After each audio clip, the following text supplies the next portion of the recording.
in the second session. हम panel discussion करेंगे। तो पैनल डिस्कशन में कुछ रूल्स हैं। पैनल जो रूल्स है मैं बता रहा हूँ आपको। पहले हम we have two experts now, one from academic sides Professor Anand Bhushan and one from management side Mr. Amit Goel. I have to ask 5 to 6 questions from these experts to these experts. Then you will ask.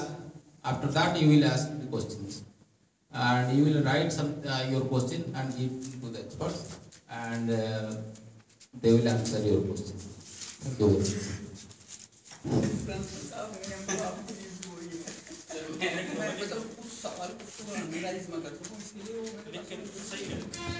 As a professor, in spite of all the professions, why somebody will choose this teaching? What are should I react to it? Yes. पीछे तक हो गए हैं ना। चलो, मेरी आवाज आ रही है वहाँ तक?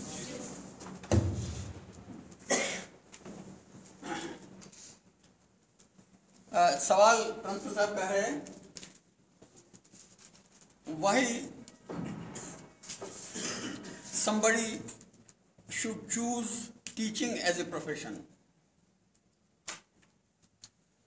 मैं अगर पूछूं कि किसी को कलेक्टर होना क्यों पसंद है, मैं किसी को अगर पूछूं कि किसी को, सबको कलेक्टर नहीं बल्कि किसी को मिलिट्री ऑफिसर होना क्यों पसंद है, किसी को आर्टिस्ट होना क्यों पसंद है, इन सब बातों के पीछे एक बेसिक कंपोनेंट है कि वो ऐसा होना चाहते हैं या ऐसा होने में उन्हें इज्जत और सुख मिलता है।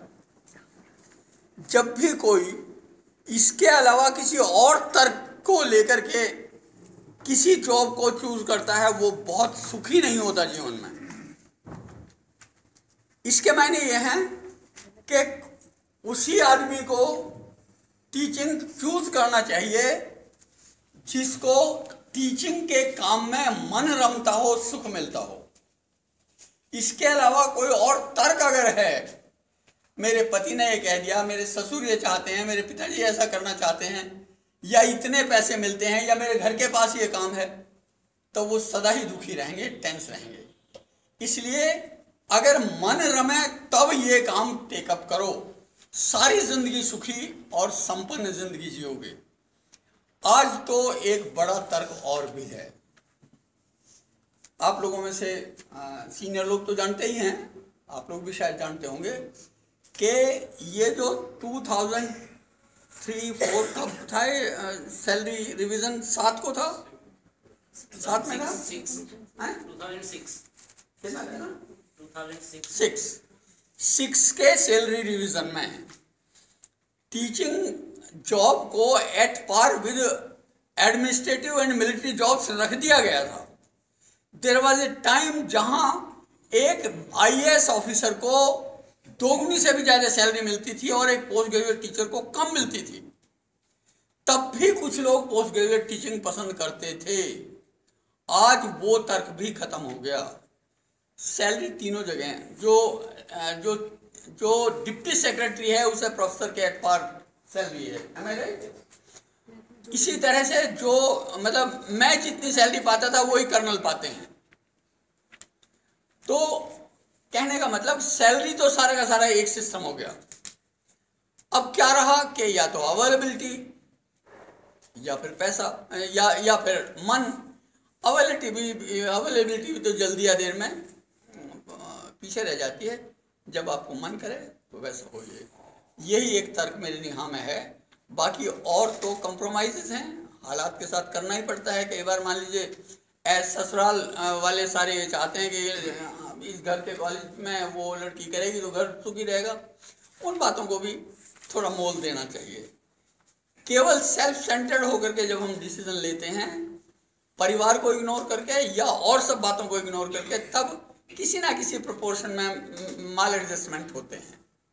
इसलिए अब आप देख लीजिए अपने जेते क्या उपयुक्त है। परिवार को भी मोल देनी चाहिए, अपने प्रिय लोगों की बात को भी मोल देनी चाहिए। पर उसके बाद वो इम्पोर्टेंट फैक्टर बहुत है कि अगर किसी चीज़ में मन लगता है तो बड़ा सुख रहेगा उसमें, और मन नहीं लगता है तो थोड़ा बहुत कंप्रोमाइज करने पड़ेंगे. But question arises in my mind. The real talents are not coming to these professions. They are hesitating to come to these profession, teaching professions. What should we do? Sir, actually the real talents are hesitating to come this profession. May I also react to it? Yeah, why not? Principal साहब का दूसरा सवाल है कि real talent is hesitating to come to this profession. क्या आपकी ये राय? नहीं ना, आपके नहीं प्रिंसिपल साहब, मैं तो बिल्कुल ही इत्तेफाक नहीं करता. इनमें से भी बहुत सारे कम लोग भी इत्तेफाक करते हैं. रीजन ये है कि अब ऑल दी 4 प्लेसेस पे जितना फर्स्ट क्लास है वो भी हमारे यहाँ आते हैं. मतलब मैं करीब 22 साल एक यूनिवर्सिटी डिपार्टमेंट से अटैच रहा. नहीं 22 नहीं, करीब 28 साल, एक 4-5 साल एक यूनिवर्सिटी, बाकी 22 साल एक जगह. पंजाब यूनिवर्सिटी पे एक भी स्टूडेंट मेरठ यूनिवर्सिटी का पास आउट एडमिशन के लिए एक्सेप्ट नहीं हुआ. हम जब वहां पे 400-500 बच्चे इकट्ठे होते थे तब हम उनमें से 25 या 35 सेलेक्ट करते थे और कभी उस लेवल से नीचे गया ही नहीं. पर वो 25-35 मतलब जिनको प्रिंसिपल्स वहीं से अपॉइंट करके ले जाते थे. अब तो आजकल तो एक फैशन है कि भाई कंपनियां आ जाती हैं वहाँ इंटरव्यू करते हैं. जब वो कंपनियों का फैशन भी नहीं था, इस बात को सुना भी नहीं था किसी ने, तब भी पंजाब यूनिवर्सिटी के एमएड पास आउट्स वहीं से प्रिंसिपल्स बुला के अपॉइंटमेंट करके ले जाते थे. तो मेरा ख्याल ये है, एक तो अब ये बात नहीं है जब से ग्रेड बराबर हुए हैं, उसके बाद भी कहीं थोड़ा बहुत है तो और कारणों से होगा. I don't think so. मेरे फर्स्ट क्लास जाते हैं 70-80% स्टूडेंट्स, जो उनको अगर हम पूछते हैं तो आप टीचिंग प्रोफेशन में आना चाहेंगे तो वो मना करते हैं. हाँ. उसका कारण क्या है? हाँ. उसको हम कैसे टीचिंग प्रोफेशन में लाएंगे? हाँ. ये मेरा क्वेश्चन. हाँ, प्रिंसिपल साहब का सवाल मैं वहाँ तक पहुँचा देता हूँ. मिश्रा जी का कहना है कि जो हाई स्कोरर्स हैं वो लोग जब भी इन्होंने उनमें से किसी से पूछा उन लोगों ने मना किया. इस बात से मैं सहमत हूँ. सहमत यूँ हूँ कि हाई स्कोरिंग जो एक खास तबका है, एक खास तबका है जो परफॉर्मेंस ओरिएंटेड जो हैं, जो लाइफ ओरिएंटेड नहीं परफॉर्मेंस ओरिएंटेड है, वो जहाँ परफॉर्मेंस मैटर करती है वहाँ उस मुद्दे को आगे लेके बढ़ के चले जाते हैं. खास तौर से एमबीए में ऐसा तबका बहुत सारा है, प्राइवेट जॉब्स में ऐसा तबका बहुत सारा है, और उसका मुद्दा कहीं कहीं ये हो सकता है कि वो लाइक करते हैं उस जॉब को, पर ज़्यादातर उसका मुद्दा सैलरी पैकेज है. और वो सैलरी पैकेज किसी भी इंस्टीट्यूशन में, मतलब इनमें क्या नाम है टीचिंग प्रोफेशन में, प्राइवेट कंसर्न से वो नहीं हो सकता, कंपेयर नहीं हो सकता. वजह यह कि वहाँ मनी मेकिंग है.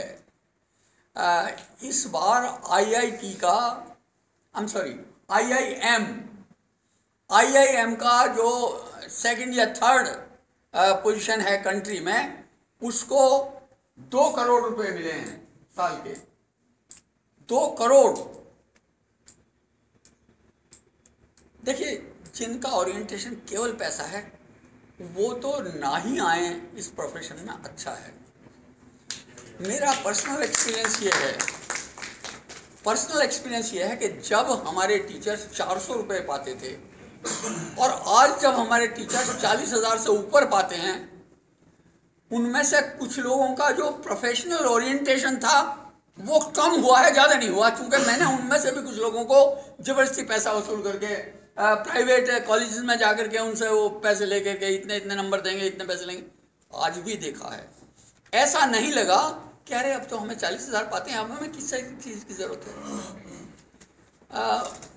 मुझे ऐसा लगता है कि जन्म जन्म के जो गरीब हैं, जो आत्मा से गरीब हो गए हैं, उनकी गुर्बत है, थोड़ी देर और एक्सप्रेस होगी, एक पीढ़ी बाद समाप्त हो जाएगी.